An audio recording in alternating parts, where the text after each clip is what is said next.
pemirsa, bagaimana kabar Anda? Senang sekali Warta UKM bisa kembali hadir bersama saya, Cynthia Gesino. Selama 30 menit ke depan, kami akan sajikan beragam informasi seputar usaha kecil menengah yang telah dirangkum kantor Berita Antara. Nah pemirsa, inilah Warta UKM selengkapnya.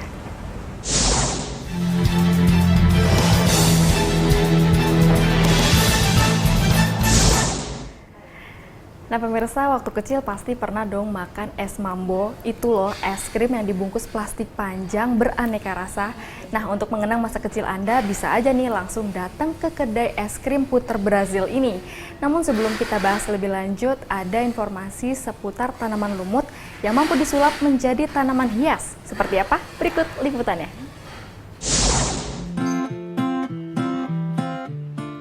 Saat memasuki kawasan ini, pengunjung akan langsung menyaksikan berbagai lukisan dari berbagai aliran dipajang di galeri di sepanjang jalan.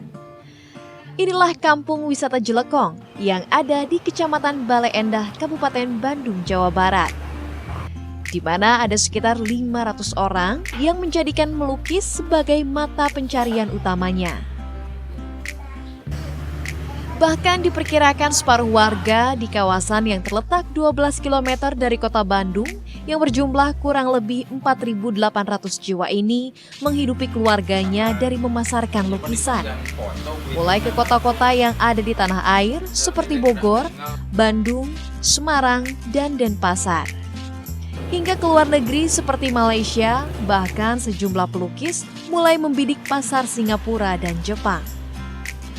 Paling banyak permintaan tuh dari pemandangan ya, terus bunga-bunga yang jenisnya model bunga atau yang hewannya model ikan koi, kuda gitu ya, merpati gitu. Ke Malaysia, kebanyakan ke Bali, tapi seluruh Indonesia kadang dari Surabaya, dari Palembang kan banyak galeri-galeri yang pesen lewat ya pemasaran mah lewat online.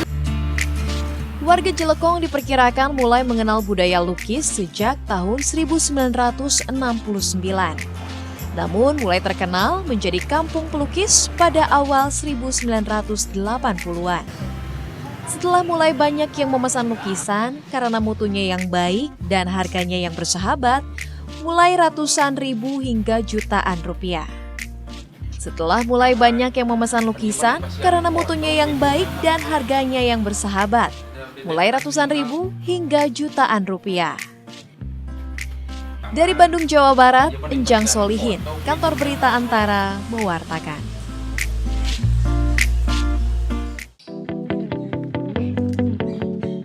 Lumut, siapa yang tidak kenal dengan tumbuhan yang satu ini? Lumut sering kita jumpai di berbagai media, seperti tembok, batu, atau di kulit pohon. Bagi sebagian orang, lumut merupakan tumbuhan liar yang sering sekali dibiarkan atau dibuang begitu saja. Namun tidak demikian dengan Arif Afandi.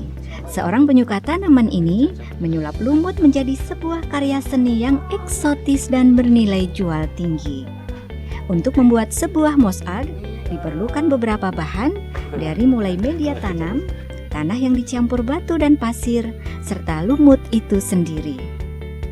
Dalam sehari Arif Afandi bisa membuat hingga 2 buah karya moss art. Kisaran harganya pun bervariasi, dari yang Rp350.000 hingga Rp500.000, tergantung dari besar kecil dan tingkat kesulitannya.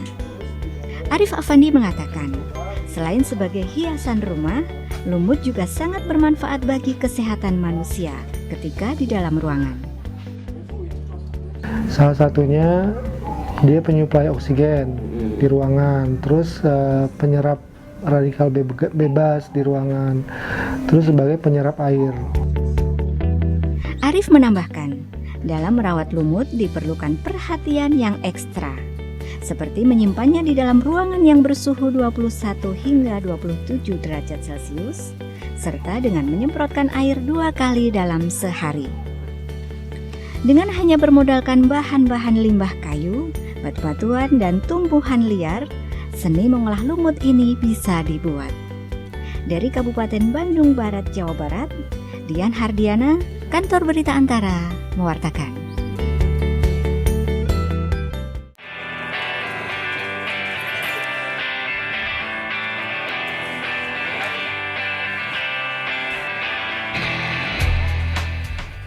Berbagai cara dapat dilakukan untuk belajar sejarah dari masa lalu, baik sejarah tentang sebuah bangsa ataupun tokoh.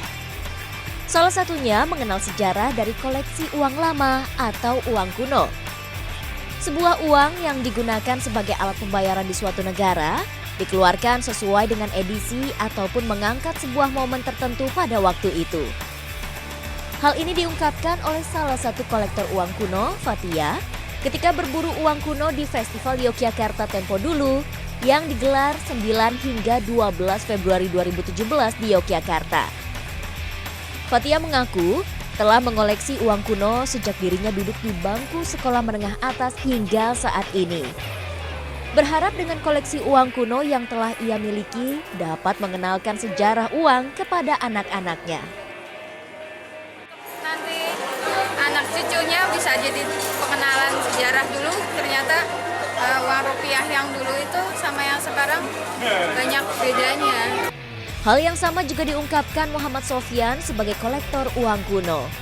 Selain untuk mengenal sejarah uang, menurutnya uang kuno bentuknya lebih elegan dibanding uang saat ini. Untuk mengenang sejarah aja sih Mas, gimana dulu bentuk uang yang lama-lama sama sekarang gitu. Kalau sekarang sih lebih dominan seperti mainan ya Mas, dan ada juga kontroversinya sih, jadi mau lihat bandingan uang dulu sama sekarang aja sih. Untuk uang rupiah lama ternyata saat dikeluarkan oleh Bank Indonesia ada edisinya, seperti edisi pekerja, aneka bunga, dan edisi fauna. Harga uang kuno pun bervariasi tergantung tahun pembuatannya. Semakin lama tahun pembuatannya, maka akan semakin mahal. Dari Kota Yogyakarta, Daerah Istimewa Yogyakarta, Imam Prasetyo, Kantor Berita Antara, mewartakan.